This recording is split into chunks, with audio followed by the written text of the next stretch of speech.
দলে জায়গা পাওয়া, বাদ পড়া, আবার ফিরে আসা। ভারতীয় দলে সঞ্জু স্যামসনের পথ চলায় অনিশ্চয়তা যেন শেষই হচ্ছে না। এমন আসা যাওয়ার বাস্তবতা হিসাব নিকাশ থেকে নিজেকে সরিয়ে নেওয়ার সিদ্ধান্ত নিয়েছেন ভারতীয় উইকেট কিপার ব্যাটসম্যান। স্যামসনের ভাষায় তিনি আরও কোনো ইঁদুর দৌড়ে থাকতে চান না। এখন তিনি ক্রিকেট খেলতে চান নিজের মতো করে, নিজের সিদ্ধান্তে। বার্তা সংস্থা IANSকে দেওয়া এক সাক্ষাৎকারে সঞ্জু বলেন, আমি বুঝতে পেরেছি আমাদের দেশে সবসময় একটা ইঁদুর দৌড় চলে। তাই 2026 টি-20 বিশ্বকাপের আগেই ঠিক করেছিলাম আমি এই দৌড়ের অংশ হব না। আমি শুধু খেলাটা উপভোগ করতে চাই। 31 বছর বয়সী ক্রিকেটার বলেন, ঈশ্বরের কৃপায় অনেক কিছুই অর্জন করেছি।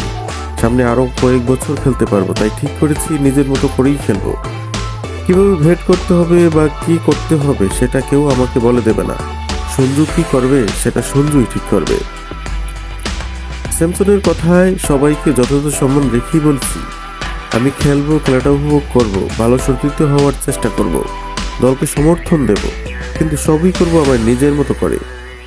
এবছর ভারতের টি-20 বিশ্বকাপ জয়ে বড় ভূমিকা ছিল সঞ্জু স্যামসনের। টানা 3টি 50 করে টুর্নামেন্ট সেরার পুরস্কারও জেতেন। তবে জুন জুলাই আয়ারল্যান্ড ও ইংল্যান্ডের বিপক্ষে 4 ম্যাচে রান না পাওয়ায় সদ্য সমাপ্ত জিম্বাবুয়ের সফরের দল থেকে বাদ পড়েন।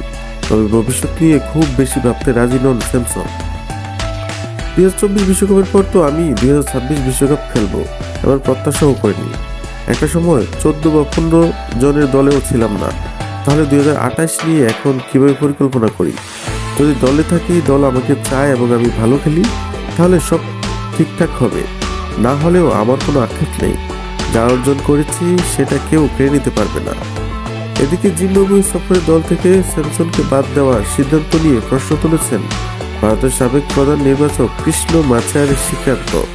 নিজের ইউটিউব চ্যানেলে তিনি বলেন, টি-20 বিশ্বকাপের সেরা খেলোয়াড় হওয়া সত্ত্বেও স্যামসনকে সুযোগ না দেওয়া এবং অভিষেক শর্মাকে টানা সুযোগ দেওয়া একটি মানদণ্ডের পরিচয় দেয় না।